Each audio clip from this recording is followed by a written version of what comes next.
Энэ яг хоо тэгээд нөгөө хоньны арьс нүмерсэн чон гэдэг шиг дандаа л нэг юм яваад байгаа. Тодорхой хуулийн зүйл заалтыг хэлж өгöd нь шүү дээ. Энэ хуулийн төслийнхэн 6-гийн 3-ыг танаас нь оруулж ирэх шаардлагачгүй байсан шүү дээ. Тэнийг л болчихлоо. Яагаад энэ 6-гийн 3 байгаад вэ? 6-гийн 3 дээр чинь засгийн газрын тухай хуулийн 19-ийн 1-2 ороод ирж байгаа байхгүй юу? 19-ийн 1 дээр яана гэж засгийн газар шийдвэр гэрээний үндсэн дээр засгийн газрын бус байгууллагт хариуцуулан гүйцэтгүүлж холбогдох зардлыг бүрэн буюу хэсэгчлэн санхүүжүүлж болно гэж заачаад байгаа байхгүй юу? Засгийн газрын тухай хууль дээр ч.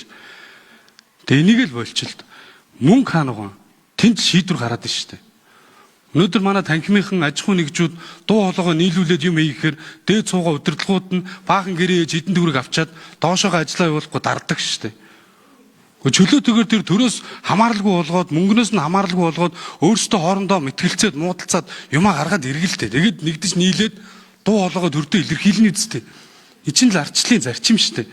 Тэгэхгүй заавал татвар төлөгчдийн мөнгийг ингэж оруулж ирчээд маргаа үсгээд байгаа их төвшин одоо би одоо хууль санаачлагч нарт хуулиа санаачилж байгаа бол асуултандаа л хариулчих л та. Тэгээ хамгийн сүүлийн одоо энэ асуурын гавь шиг гавь гишүүний үг зөв л биш үү? Нэг бол ингээд эн чинь болохгүй үйл эн чинь шинжилсэн хариулга юм чинь ажлыгсаа гаргаж хаашаа яваад сайжруулаад явъя. Тэгэхгүй тэгээ энэ хооронд чинь заавал илүү төтөө юм юу ч яриаг улс төрчөөгүй. Яг энэ хуулийн төслийг чинь зүйл заалтаа би 3 хаал асуулт асууж штэ. Тэгэл энэ дээр л хариулаад өгчих. Тэгэд болоо штэ. Ер нь хараа эдийн засгийн хэрэгжлийн тухай хууль дээр энэ орж ирж байсан.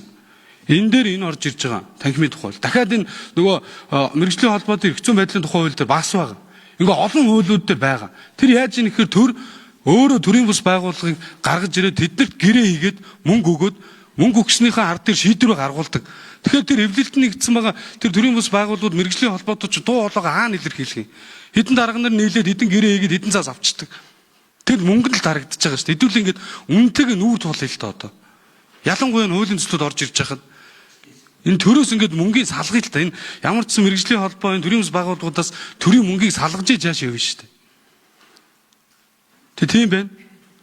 Ерөнхийдөө энэ хуулийн төсөл анх орж ирж байхад энэ нэлээд мэтгэлцээ болсон гэсэн хэн гэдэг хоёр хүний лоббигоор энэ 6-гийн 3 орж ирсэн гэдгийг ч бас би мэдж байгаа шүү.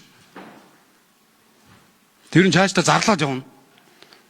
Тэгээ юм хэлэхээр одоо тэгээд хүлээж аваад хуулийн төсөл санаачлагч юм бол тэгээд сайхан хүлээж аваад за энэ болж энэ болохгүй нэг эцсийн дүнд энэ хууль чинь тэгэл энэ манай танхимынханд хэрэгжээл аж ахуйн нэгжүүд маань өнгөтэй өдөртэй байгаа ард иргэдүүн орлоготой мөнгөтэй болоосоо л гэж л бодож байгаа үстэй бид нар бүгд энэ суугаал тэгэл аль болоход энэ тэндээс нь болох үтгэхгүй юм шүүгээд сууж байгаа шүү дээ. За баярлалаа.